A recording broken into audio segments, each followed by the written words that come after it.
All right, let's talk about audio. There's this constant battle happening in every recording, a fight between the loud parts and the quiet parts. Today, we're going to dive into what's called dynamics, and I'll show you the exact tools you need to tame that chaos and get your audio sounding incredibly polished and professional. So have you ever been listening to a podcast or maybe your favorite song, and you just wonder, how do those vocals stay so perfectly even? They never blast your ears, but you also never have to strain to hear them. Well, I'll tell you, it is not magic. It's all about control. Specifically, controlling the dynamics of that sound. Okay, so before we can even think about controlling anything, we gotta understand exactly what we're up against. So let's step into the wild world of sound. At its core, the idea of dynamics is actually pretty simple. It is just the difference between the loudest and the softest parts of your audio. Think of it as the space between a whisper and a full-on shout. Our whole job today is to figure out how to manage that distance. And check out the difference here. On one side, you've got a high dynamic range. Picture a live orchestra. It's beautiful, it's natural, but it's also kind of all over the place. Now, on the other side, that's our goal for most modern stuff, a low dynamic range. This is what sounds controlled, consistent, and polished. Yeah, just like that perfect podcast vocal we were talking about. So the big question is, how do we get from that wild, unpredictable sound to something that's tight and polished? Well, we're going to start by taming the loudest parts of our audio.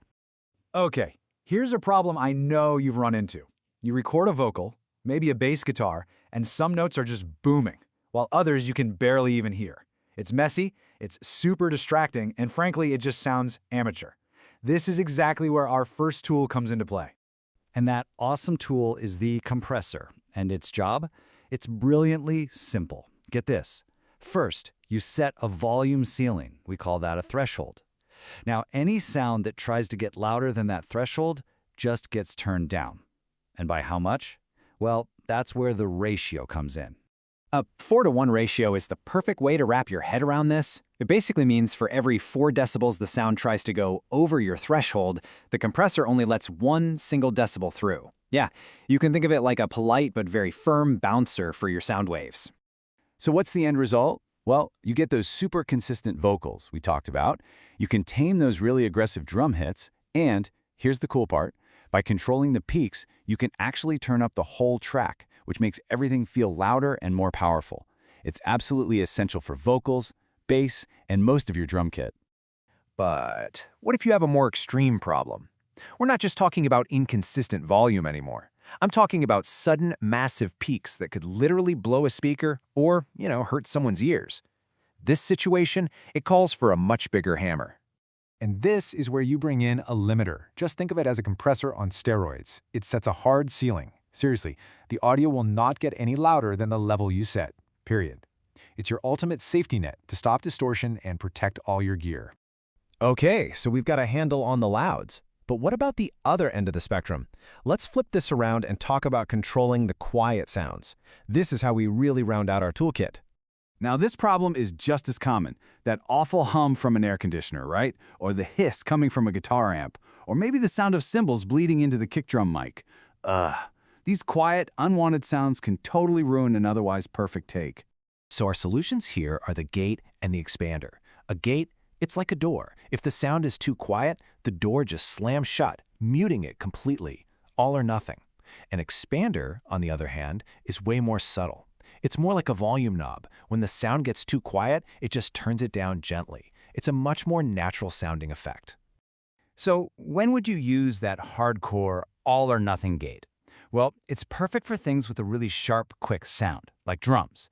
You can put a gate on a tom mic so it only opens up when the tom is actually hit, which cuts out all that cymbal bleed in between hits. Or you could use it to clean up the little bits of noise between spoken words if you're in a noisy room.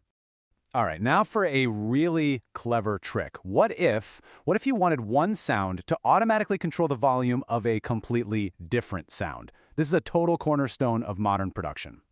You absolutely know this sound. It's the sound of pretty much every radio show, every podcast, every live event. The music is playing, right? Then the host starts to talk, and the music just magically dips down underneath their voice, perfectly out of the way. This awesome effect is called ducking. And here's how it works. It's so simple. You pick your main signal, let's say the voice, and your secondary signal, which is the music. The ducker just listens for the voice, and every single time it hears it, it automatically turns down the music. And when the person stops talking, the music smoothly fades right back up. It's simple, it's effective, and it sounds incredibly professional.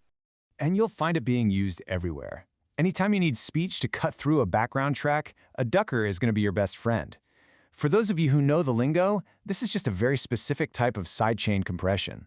So let's put this all together. After all that, you now have a complete toolkit for controlling pretty much any audio dynamics you'll come across. Consider this your personal cheat sheet. The compressor turns down the louds. The limiter is your brick wall protector. The gate slams the door shut on any unwanted noise. The expander gently quiets things down. And the ducker lets one sound control another. 5 tools. That's it. 5 tools to solve almost any dynamics problem. But hey, before you go, some really crucial real-world advice. These are powerful tools, but they are not magic bullets. A compressor in a live setting can actually make feedback worse if your mic technique isn't great. A gate that's too aggressive will sound super choppy and unnatural. And always, always remember that your limiter is your final essential line of defense. But maybe most importantly, getting the sound right at the source, with good mic placement and proper tuning, is always, always better than trying to fix it later on. And there you have it. The chaos isn't so chaotic anymore, is it? It's just a set of variables you now know how to control. You've got the tools, and you understand the problems they're designed to solve. So the only question left is, what audio problem are you gonna solve first? Thanks for joining me on this explainer.